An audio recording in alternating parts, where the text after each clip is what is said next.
एक number ready. Ready, guys? Yes. So, Dinu, firstly, many congratulations. Thank you so much. नाम जीतने के लिए. Thank you. कितनी excited अबे और रुकना.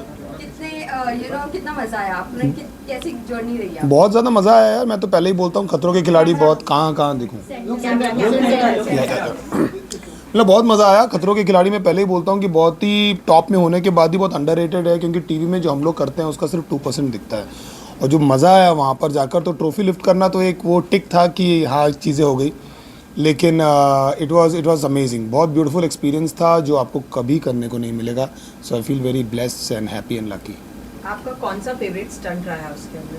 Dinu, center look, please. अच्छा इधर ही देखो हमेशा. Yes. कौन सा कैमरा है मेरा, ये है क्या? Okay God. फेवरेट स्टंट मेरा एक्चुअली डायनामिक स्टंट रहते थे, जहाँ पर चॉपर्स आते हैं और पानी के अंदर आप कूदते हो और जो भी चीज़ें होती है, तो उसमें बहुत सारी चीज़ें. मैं तो चॉपर में बैठा भी नहीं था ढंग से पहले. सो ऐसा कुछ होगा. एवरी सब स्टंट की एक स्पेशलिटी थी. सीनिक बहुत अच्छा था, बट चॉपर स्टंट और वाटर स्टंट एक्चुअली बहुत बहुत बहुत एक्साइटिंग था. कितना चैलेंजिंग था डीनू आपके लिए, जबकि सारे जितने भी लोग थे एक से बढ़कर एक थे, तो आपके लिए कितना चैलेंजिंग? नहीं, बहुत ही चैलेंजिंग था यार. आपको लगता है टीवी में देखकर, जैसे मैंने पहले बोला, आपको समझ में नहीं आता है वहाँ पर जाकर कि क्या होने वाला है. आई रिमेंबर पहला ही दिन था और हम लोग वहाँ पर जान रहे थे क्रू को, लोगों से बात कर रहे थे, शिव, अर्जित, नायरा, जितने भी अपने उन लोग से, अर्चना, सबसे मिल रहा था. और एकदम से चॉपर आया, तो जो फीलिंग होती है आप उसको पकड़ते हो, वो आपको कभी ज़िंदगी में मिलेगी नहीं. आप राइड में भी बैठते हो तो आप पैसे देकर बैठते हो, आप उसको रुकवा सकते हो, कुछ कर सकते हो. तो यहाँ पर कैमरा है, रोहित सर सामने है, सब देख रहे हैं, आपकी इमेज है, तो इतनी सारी चीज़ें आपके दिमाग में चल रही होती है, तो आप एक अलग ही एक चीज़ है.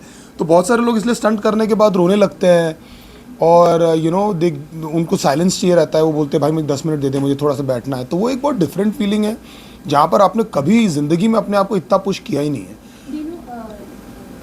First of all congratulation. खतरों के खिलाड़ी का जब नाम आता है तो रोहित सर का नाम पहले ही आता है. तो उनके साथ आपका बॉन्ड कैसा रहा, क्योंकि वो काफ़ी गाइड करते हैं, काफ़ी बीच बीच में गुस्सा भी हो जाते हैं, तो उन्होंने किस तरीके से क्योंकि आप रैपर फील्ड से है तो अभी डायरेक्ट आपके लिए काफ़ी अलग होगा, बहुत अलग था. किस तरीके से आपका ये जर्नी रोहित सर के साथ? रोहित शेट्टी के अलावा खतरों के खिलाड़ी बन नहीं सकता. उसका कारण दरअसल ये है कि नंबर 1 तो वो स्टंट फील्ड से ही आते हैं, और सेकंड तो क्योंकि हमको जानने का मौका बहुत अच्छे से मिला, उनके साथ में हम लोग रहे वहाँ पर. वो बहुत ही ज़्यादा एक डिफरेंट पर्सनालिटी है. डिफरेंट व्हेन आई से डिफरेंट इज कि आपको लगता है कि आप उनको अप्रोच कर सकते हैं. बहुत सारे जो डायरेक्टर्स होते हैं, जो बड़े आर्टिस्ट होते हैं, स्टार होते हैं, उन लोग ऐसा इंटिमिडेटिंग पर्सनैलिटी रहती है. तो उनकी बहुत ही ज़्यादा एक, मैंने पहले ही बोला था, एक मेंटोर और एक फ्रेंड की पर्सनैलिटी है, जहाँ पर वो आपको गाइड भी करते हैं, आपको सपोर्ट भी करते हैं, लेकिन आपको तो स्ट्रिक्ट भी रहते हैं. और एक वाइब है जहाँ पर आपको ऐसा लगता है कि मेंटोर, एक बड़े भाई का एक बहुत फ्रेंडली, एक बहुत ही प्यारा सा कुछ है उनमें. जो ना ही कहीं मुझे एक ऐसा लालच है कि मेरे को कभी उनके साथ काम करना है, ना ही मैं ये सब कुछ रखता हूँ अपने दिल में. वो जो होगा वो तो उन्होंने बोला भी था, लेकिन उसके अलावा उनकी पर्सनैलिटी इतनी अच्छी है कि ऐसा लगता है कि बहुत बहुत रिस्पेक्ट निकलता है अंदर से. It's not about any work related thing, it's just his aura. It's very friendly and you want him in the room. Dinu, ये जानना चाहेंगे आपका, हमने अभी तक के जितने भी एपिसोड रिलीज हुए हैं, आपका फर्स्ट अब तक का बहुत तगड़ा आपने स्टंट किया, बट फैजू का जब आपके साथ एक हाँ, वाटर वाला था, वहाँ पर आप थोड़ा स्ट्रगल कर रहे थे. पता नहीं क्या हो गया था कहना मेरे चाहोगे को इसके कोई बारे में? आइडिया नहीं है एक्चुअली. पता नहीं वो दिमाग, उसके पहले मेरा उल्टा डिप वाला हुआ था उसके साथ में, सौंदूस के साथ में. तो मैं गया तो एक बार होता है शायद वो फॉर्म ख़राब हो जाता है आपका. तो मैं जैसे ही पानी के अंदर गया, एक बार मुझे थोड़ी सी घबराहट हुई, जो कभी मुझे होती नहीं, क्योंकि मेरे पानी के स्टंट सारे बहुत अच्छे हुए थे. तो मैं जैसे ही गया ऊपर आया तो मेरा हाथ पूरा छिल गया था वहाँ पर, तो मुझे चोट लग गई थी. तो पता नहीं क्या हो गया. रोहित सर ही बोले थे क्या कर रहा है डी. सो या इट वाज, वो होना भी ज़रूरी है ना, थोड़ा सा स्टोरी में ट्विस्ट टर्न्स होना बहुत इंपॉर्टेंट है. चैलेंजर्स के साथ स्टंट करके कैसा लगा? बहुत अच्छे सब लोग. कभी ऐसा लगा नहीं कि कोई चैलेंजर है. जब आप अंदर जाते हो तो आपको सिर्फ स्टंट खत्म होना होता है, लेकिन कोई भी, मतलब सारे लोग, स्पेशली अर्जित और शिव, सब लोग, ना एवरीबडी, लेकिन आई विल से अर्जित एंड शिव मोर, क्योंकि मैं बहुत क्लोज हूँ उनके. हम लोग ने बहुत टाइम पास किया साथ में, तो ऐसा लगता नहीं था कि, ऐसा लगता था भाई संभालना, चोट वोट नहीं लगे. बाकी कोई भी जीते चलता है. अर्जित ने और मेरा स्टंट हुआ था and he did so well. उसने 10 फ्लैग निकाले थे और मैंने 2 ही निकाला था, और मुझे बिल्कुल भी ऐसा बुरा नहीं लगा कि यार अर्जित ने मुझे हरा दिया. हमारा वो हो गया था. और वहाँ के लोकल लोग भी बोलते थे कि जितने भी ग्रुप आए, जितने भी, आप लोग का ग्रुप सबसे टाइट है, कि कभी ऐसा किसी के बीच में मिसअंडरस्टैंडिंग नहीं हो. थोड़ा बहुत होता है, इतने 2 महीने साथ में होता हो तो पेरेंट्स के साथ भी हो जाएगा आपका थोड़ा बहुत. कहा सुनी. बाकी I don't know how to say about this experience. Actually मैं बहुत मैं बहुत डर रहा था वहाँ जाने से पहले कि यार क्या चीज़ें होगी, लेकिन मैंने बोला रोहित सर को, बोला सर वापस बुलाने में आऊँगा। दिनों आप दिनों- क्या कहना चाहेंगे, फिजिकल और मेंटल, फिजिकल स्ट्रेंथ या मेंटल स्ट्रेंथ, दोनों में से क्या इम्पोर्टेंट है? मेंटल स्ट्रेंथ आपके पास है लेकिन आपकी बॉडी आपका साथ नहीं दे रही तो फिर नहीं हो पाएगा, लेकिन मेंटल स्ट्रेंथ बहुत ज़्यादा ज़रूरी है क्योंकि वो हो जाता है। क्योंकि पहले मुझे लग रहा था कि बहुत ज़्यादा स्ट्रेंथ रिलेटेड चीज़ होने वाली है, but the way that girls have pulled it of, आपने देखा ही है कि रश्मित ने कैसा परफॉर्म किया, या फिर अर्चना ने, या फिर सब लोगों ने, कि सौंदूस ने, सब लोगों ने कैसा परफॉर्म किया, Aishwarya, Naira, everybody, Daisy, everybody. So mentally you have to like convince your mind all the time. जब वो फीलिंग होती है, जब ठंड, एक तो आप लोगों को पता नहीं है कि वहाँ पर ठंड कितनी थी, ऑडियंस को कभी ये दिखा नहीं। जब आप चॉपर से बाहर आते हो ऐसे और आप नीचे झाँकते हो और जो पानी ऊपर आता है आपके चॉपर के पंखों से, और वो चॉपर पूरा हिल रहा होता है और रोहित सर बहुत दूर खड़े होकर बोलते हैं, तो आपके दिमाग को आपको बोलना पड़ता है कि ये बहुत बहुत डिफरेंट गेम है। कभी, मैं वापस बोल रहा हूँ कि टीवी में नहीं दिखेगा आपको, कि जब आपको कन्विंस करके आप बोलते हो कि यार ब्रो करना है अभी ये, तो आपके अंदर ना सब कुछ बदल जाता है और आपका दिमाग कॉन्स्टेंटली आपको बोलता रहता है लाइफ सामान की क्विट क्विट क्विट, छोड़ना यार, घर जाते हैं, क्या कहाँ फंस गए। बट वो फीलिंग सबसे अच्छी ये है कि जब आप कन्विंस करते हो और वो पूरा नेगेटिव जब ट्रांसलेट होकर पॉजिटिव होता है, फिर आप अपने ग्रिप कर, मैं तो अपने हाथ को बोलता था कि भाई देखना, छोड़ना नहीं भाई, यहाँ भरोसा कर रहा हूँ। तो ऐसा ग्रिप करता था तो मैं अपने हाथ को बोलता था लिटरली, मेरा देख तो उस पर भरोसा कर रहा हूँ, मेरे को मेरा विश्वास मत तोड़ना, मैं ग्रिप कर रहा हूँ, पकड़े रहना। तो यू नो इतना आप बॉडी से बात करते हो, इतना अपने आप से बात करते हो। सो आई डोंट नो, मतलब मैंने टैटू भी बनवाया केप टाउन का, तो मैं मतलब God is been very kind. हम तो स्ट्रीट्स पे थे और उसके बाद ऊपर वाले ने बहुत कुछ दिया और यहाँ तक बैठने का मौका दिया आप लोग के सामने, लेकिन उसके बाद भी मैं बोलता हूँ कि ये 2 महीने मेरे लाइफ के बहुत स्पेशल थे। पूरी जर्नी में टफ कॉम्पिटिटर कौन लगा आपको? पूरी जर्नी में टफ कॉम्पिटिटर कौन लगा जिससे आपको लगा कि यार अगर ये साथ में रहा तो मैं कहीं ना कहीं पीछे ना रह जाऊं? यार जब मैंने सबसे पहला स्टंट किया था ना, तो मुझे सौंदूस और शिव बहुत ज़्यादा टफ लगे थे, लेकिन जैसे जैसे क्या है ना, खेल आगे बढ़ता जाता है, आप टफनेस लोगों की बदलती रहती है। जैसे कि पूरे स्टंट आपको नहीं समझ में आते, तो ऐश्वर्या जैसे करंट स्टंट बहुत अच्छा करती थी, जो मैं अभी आप लोग ने देखा कि वो मैं अभी जो फिनाले करूँगा मैं उसके पहले का स्टंट, मतलब मैंने 3 दिन तक आवाज़ मेरी, अब पता नहीं आप लोग एयरपोर्ट में आए थे कि नहीं, पता नहीं कौन आया था जब हम लोग आए थे। सो मैं बोल भी नहीं पा रहा था क्योंकि 3 से 4 दिन तक मेरी आवाज़ चली गई थी।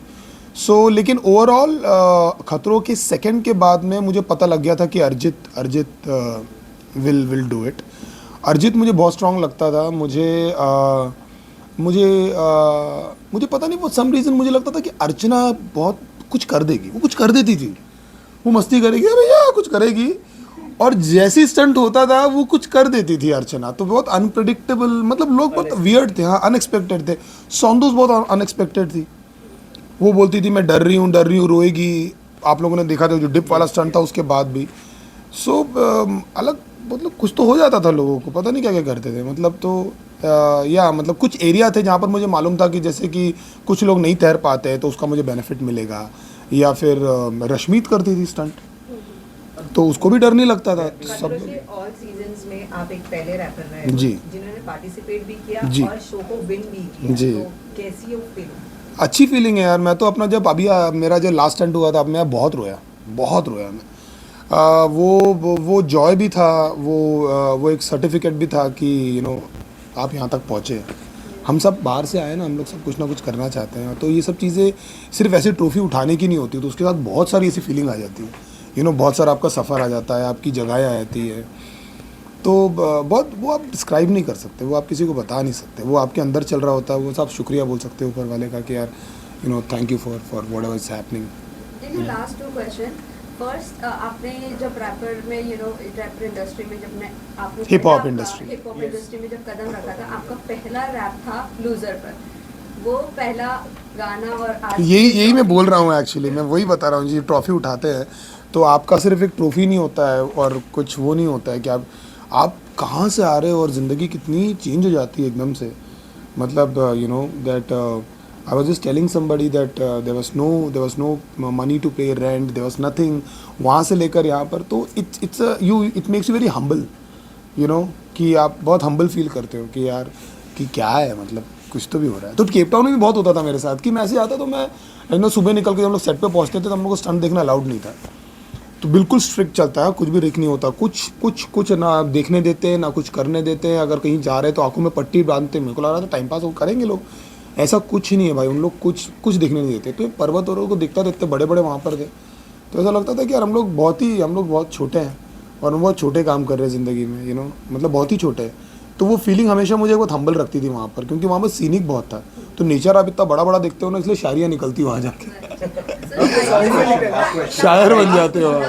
लास्ट तो बेचारा कब से बोल रहा है, उसको पूछने देना। Dino, I was asking about rapping community में से, underground hip hop music community में से ही एक बंदा लास्ट ईयर बिग बॉस का ट्रॉफी उठाया, जो कि MC स्टैन थे।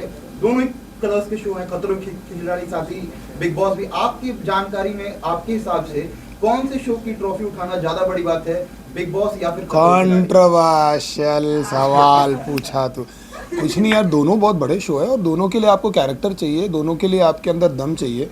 मतलब एक रूम में बंद होकर बातें करना और वहाँ पर इतना कुछ मैनेज करना और फ़ोन नहीं, आपके पास कुछ नहीं, वो भी छोटी मोटी बात नहीं है भाई, वो बड़ी बात है। वो लगता है दूर से, मतलब आपके पास कुछ नहीं है, आप 10 लोग के बीच में पड़े हुए हो और आपको सब लोग देख रहे हैं, आपके कितनी सारी चीज़ें छुपा के रखते हो ना आप लोगों से, बाहर आ रही है आपको पता है। अब विस्पर कर रहे हो तो कैमरा कैप्चर कर रहा है, वो छोटी मोटी बात थोड़ी है। मतलब वो दिखता ईजी है लेकिन it's very tough thing to do. तो सबके लिए एक स्किल चाहिए, सबके लिए एक पर्सनैलिटी चाहिए, सबके लिए एक गुर्दा चाहिए।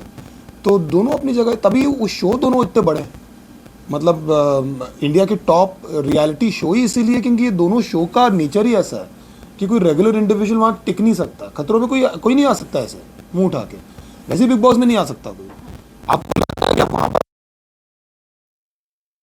चाहिए, सब लोग कुछ कर रहे हैं, उसके बीच में आपको रहना है। सो सबका नेचर अलग अलग, इसलिए कोहली एंड बुमराह, तो ये नहीं बोल सकते यार बैट्समैन बड़ा, बॉलर नहीं तो बैट्समैन क्या करेगा भाई। लेकिन क्या तीनों आपको बिग बॉस के लिए अप्रोच किया और अगर करें तो क्या आप करना पसंद करेंगे? मैं आई डोंट थिंक कि मैं कर पाऊंगा, क्योंकि मतलब सब लोग करना चाहते हैं लेकिन मुझे लगता नहीं मैं ऐसा बना हूँ। मेरे को मैं कर नहीं पाऊँ, that's not my show. I think जब खतरों की बात हुई थी तो जितने लोग मेरे को जानते हैं, मेरे दोस्त यार, सब लोगों ने बोला भाई ये तेरा शो है, क्योंकि मैं हूँ, गाँव में रहा हूँ, पेड़ों पर चढ़ा हूँ, क्या क्या किया है।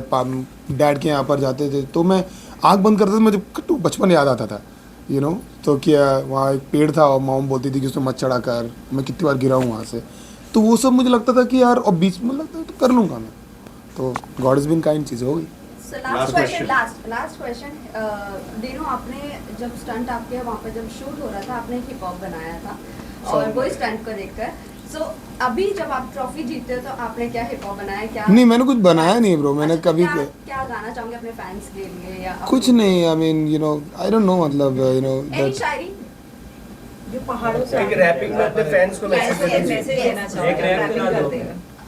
डर के बैठा हुआ, मैं सोच रहा हूँ कौन सा सुनाऊँ, बहुत सारे गाने लिखे मैंने।